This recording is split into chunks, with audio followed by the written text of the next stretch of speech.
Rends-moi mon portefeuille tout de suite, sale clochard! Que tout le monde ici soit témoin de cette terrible injustice. Ce jeune homme, Yanis, a été accusé et humilié devant tous. Yanis, un jeune sans-abri affamé, a décidé d'entrer dans un restaurant chic pour demander quelque chose à manger. Il était midi et il n'avait rien avalé depuis la veille.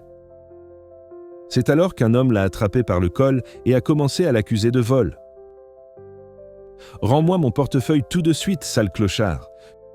Tu ne sais pas à qui tu t'attaques. » Tout le restaurant s'est figé, les regards tournés vers la scène humiliante. Yanis ne pouvait que pleurer, sans comprendre ce qui lui arrivait. « Monsieur, j'ai juste faim, s'il vous plaît, laissez-moi partir. » L'homme continuait de crier et d'insulter. C'est alors qu'un autre client s'est levé et a dit « Excusez-moi, mais c'est une accusation très grave. Avez-vous la moindre preuve contre ce jeune homme ?»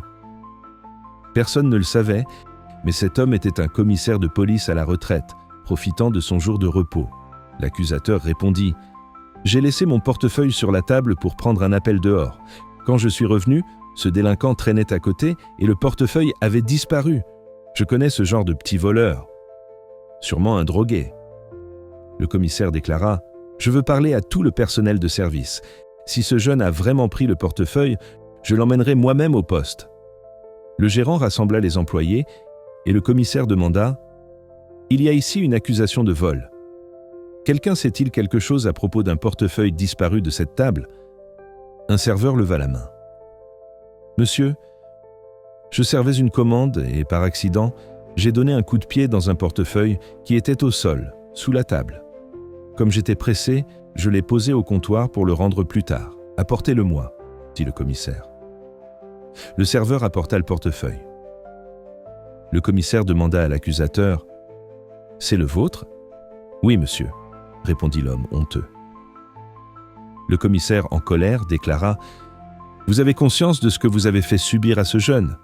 Vous êtes en état d'arrestation pour accusation mensongère, calomnie et diffamation. » L'homme fut emmené directement au poste de police. Même après avoir prouvé son innocence, Yanis ne pouvait retenir ses larmes face à l'humiliation subie. Le commissaire retraité s'approcha et dit doucement « Ne pleure pas, mon garçon, viens me voir demain. Nous t'achèterons des vêtements neufs et je t'aiderai à trouver un travail. Tu mérites de vivre dignement. » Yanis, ému, serra dans ses bras l'homme qui l'avait défendu. Morale de l'histoire. N'accusez jamais quelqu'un sans preuve, soyez juste. Si vous pensez que cette histoire porte une leçon importante, commentez Amen. Suivez notre page et partagez-la avec quelqu'un qui en a besoin.